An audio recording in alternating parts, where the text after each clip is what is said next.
All right, so now we're going to do something to give you some help.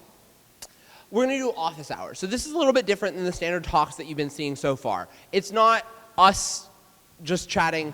It's us working with y'all on y'all's events.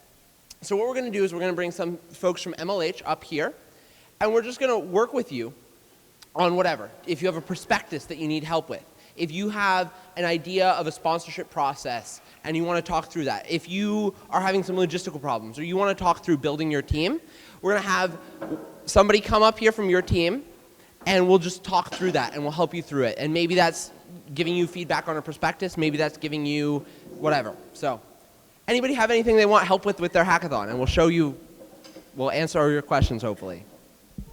Hey, come on up. All right, introduce yourself. Hey everybody, I'm Kevin. Kevin, and what do you need help with? So for us at Hack Dartmouth, we are in the situation where we had a first hackathon. Okay. We had our first hackathon, but most of our founding members are now rising seniors. So we're wondering what the best way to hand off responsibilities to newer members would be.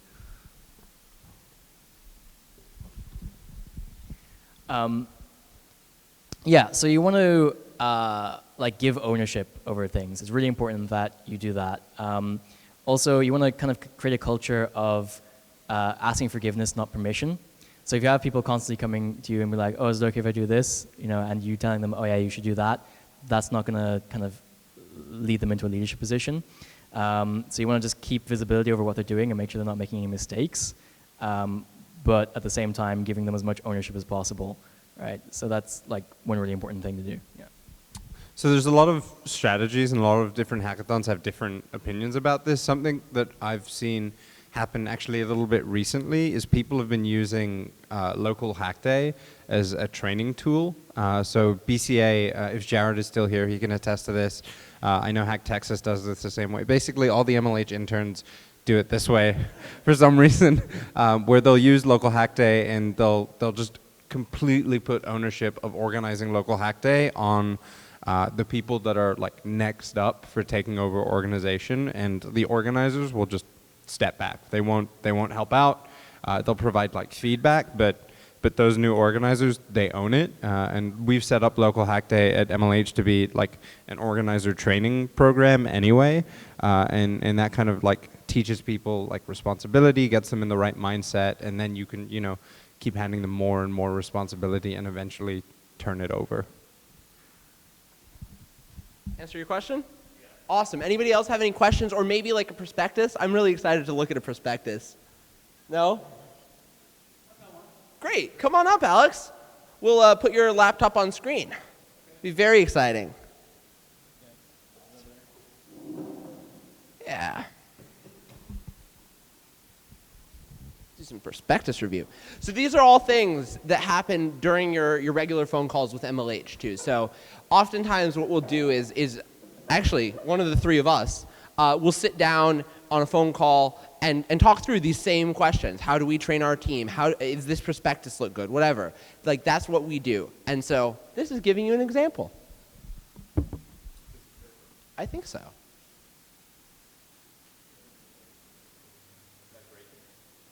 Yeah, usually when you turn off the light after a long time, it has like a cool down period. Huh. Oh, fuck. My first API demo ever at a student hackathon. So I was an evangelist at SendGrid, and well, this is booting up. I'll tell you the story. We were at this event, Hack Duke. We were at Hack Duke, and I was doing my live code demo for the first time, and you might know when you're coding live, you miss like semicolons. I missed a semicolon, and my thing was not running at all. And I was like, raise your hand if you're getting an email. Raise your hand. No one was raising their hand. And so I lean into the mic and I just shout, fuck, to a room of like 200 students. So that's the fun swearing. All right, here's a prospectus. All righty. So, prospectus review. Let's take a look. So, right here, do you mind like zooming out a little bit?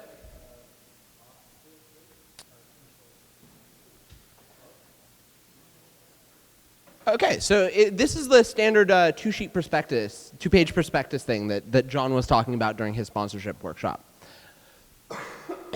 I like that you explain very quickly the number of students, the time, and the number of prizes. I like the students and the hours. Those are like the two things that sponsors are really looking for, right? They want to know how many students they're going to have and where it's going to be. And you say Utah. You might want to say Logan, Utah, all that, like Utah State University. Those are two things that you may want to say very quickly up front. It seems to be fairly easily skimmable, right? I get the quick information very quickly, and you bold a few things. I would make sure that the date is also up at the top, because that's very important. Instead of the prizes. Yeah, instead of the prizes problem, you can actually probably just talk, right? Everybody better? Oh.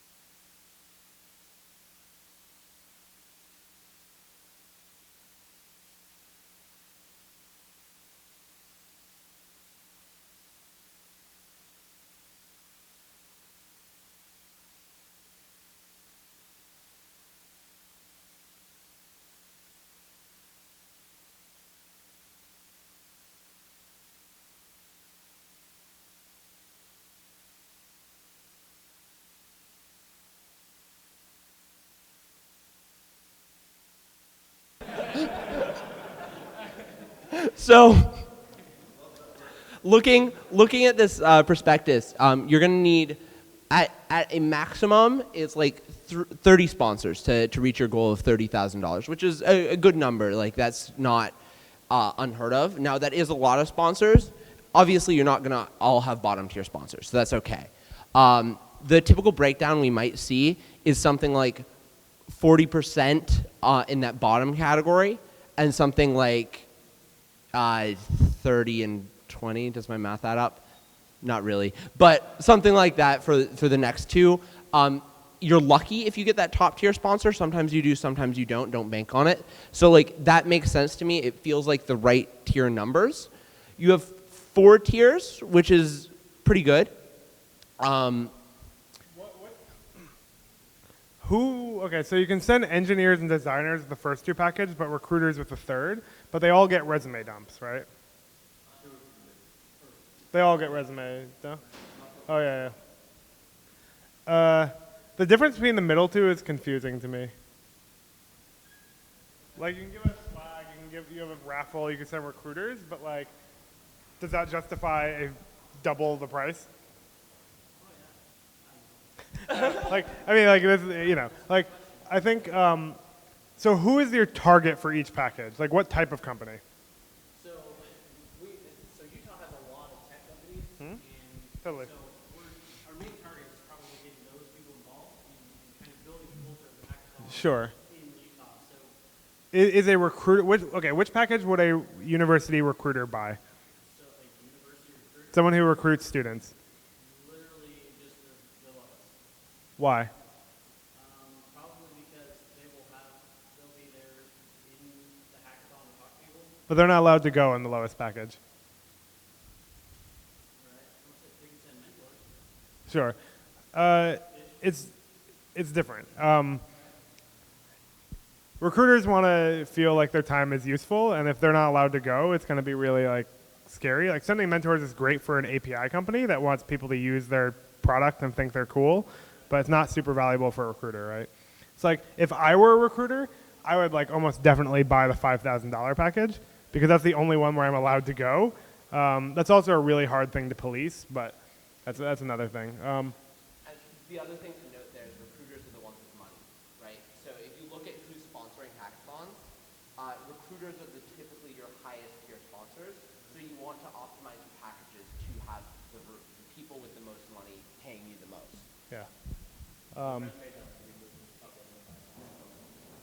Like if I were you, basically, when I typically look at hackathon prospectuses, usually I assume that the lowest tier is going to be bought by like a cool tech startup that's going to send good mentors, like GitHub or Twilio or whoever, right? I assume that the middle tier is probably going to be bought by most companies who want to recruit students, and the top tier is going to be bought by someone who wants to recruit and also have their brand plastered everywhere, right? Is that fair for people who are actually sponsors? Okay. Cool.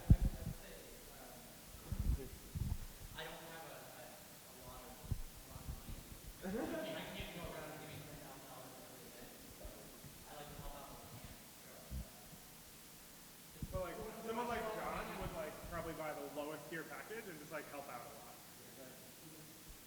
So I think that like, you know, 4 tiers are okay if there's real big differentiators there, but it's like not clear to me that they're that different. Something new that people are doing that I think is interesting, and I'm not necessarily sure if that's valuable yet, is people are offering resumes before and after, so they'll price up like sending the resume a week before the event so you can review it before the event.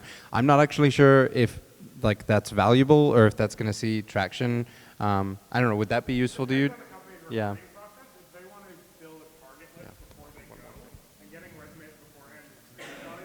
If they don't care and they're just going to like reach out to people afterwards, then like it doesn't matter. So I see that you've got a wish list on the bottom. I would actually strike this. I found that wish lists are ways, or sometimes sponsors will use wish lists as ways to get out of actually giving you money. But again, someone else might have a different comment on that. How many sponsors do you expect to have? Probably around 15. Okay. That's reasonable. So out of 15 sponsors, you could probably expect like 1 or 2 to buy the top tier, right? Let's assume you're getting $10,000 from the top tier. You could probably expect like, you know, sorry, 1 or 2 might buy the top tier, so that's 10K. Then let's say, you know, 8 are buying the lowest tier, right?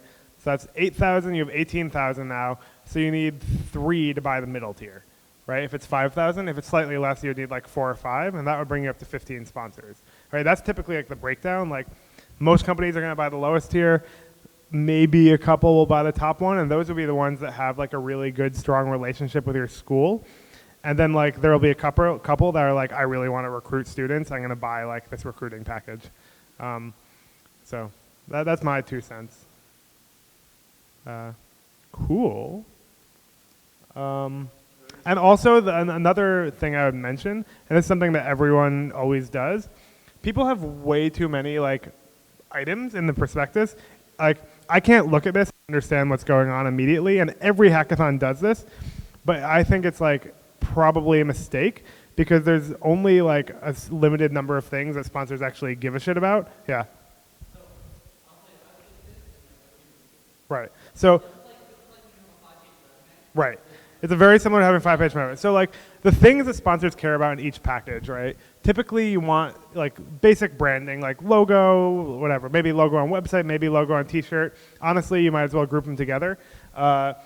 Being able to distribute swag, like people are gonna do that whether it's in the prospectus or not.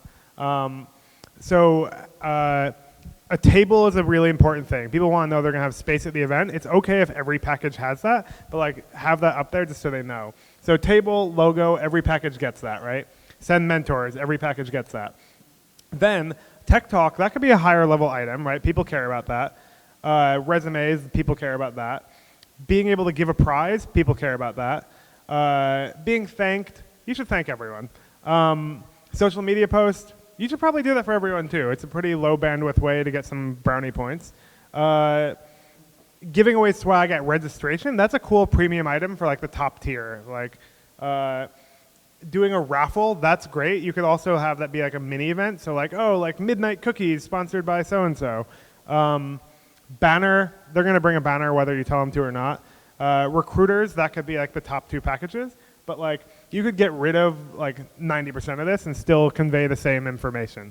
And so I think that like whenever you're doing a prospectus, simplify until it only conveys what you need to convey, because all of the rest is just confusing to people. Same as when you're doing a resume. no one cares about that one line of code you wrote at that one company, but they do care the high level, like what you did there, right? Yeah. Do you want to join this panel, John? John Burton. It's like on stage office hours. So John Burton is hackathon sponsor, hackathon organizer, developer evangelist at large.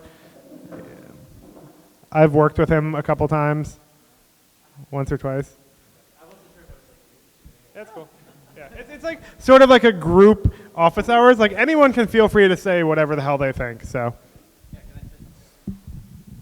So yeah, like looking at it from a resume, like it should be one page, and I want to know two things. I want to know what am I getting, and I want to know that you have your act together. Like I don't want to sponsor an event where you're not going to be organized, where I'm going to show up and the table's not going to be there, or I'm not going to be able to get in. I don't know where I'm going. Like I want to know that you're getting your stuff together. So those are the two big things, and like I get them. Like I get 5 of these a day. Right? It's the same thing with if I was a recruiter, I get tons and tons of resumes. I just want one page that says this is what's up. This is like we have our act together. You know what would be a really great thing to put in here is like your history of we've done this event for 5 years. Yeah. Very short. Like it doesn't. So I mean, right now it doesn't necessarily like convey like trust or faith in you. It's just kind of like there. Sponsor guide that we are sending along with this, but that's it's more paper, right? Yeah. And so how do you? I think this is something you would give to someone who's already agreed to sponsor to help them be successful. Right. Or after you've had a phone call with someone. Awesome. Like no one does this, and it can help immensely. Okay. No one does this, and it can help immensely. I'm gonna repeat that. This is great. Like the sponsor guide is awesome. Prospectus can simplify. Like,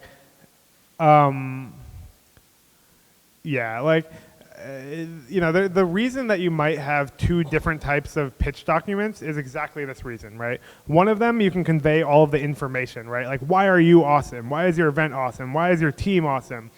Get someone hooked, and then you send them the packages, and that should be like as simple as fucking possible, so they can just pick one. Yeah. Well, I'm saying, yeah, that's like after. Yeah. Yeah, this is great for someone who's agreed to sponsor so they can be successful. I would like to, why don't we could turn this into like more of a discussion group, like have everyone in a circle. Is that like a weird thing? Like Kumbaya style? No? They're already good. So we have to reset the chairs. So? Okay, we're all hackathon organizers. You guys are responsible for resetting the chairs with us. Come kumbaya. Here, we're gonna set up a circle. Thank you for being like the case study here. Okay, wait, I have one last thing that's really important here. Can you go back to your prospectus real quick? Scroll down. Scroll down. Okay, distribute saw. No, don't look at that. Okay, keep going down, keep going down, keep going down. Distribute saws. So first of all, Freddy Krueger's no fun. Also, you have capitals, lowercase, capital, lowercase. Like, remember, we're looking at this, and as a sponsor, I'm trying to figure out, do you have your shit together? And, like, it's like a resume.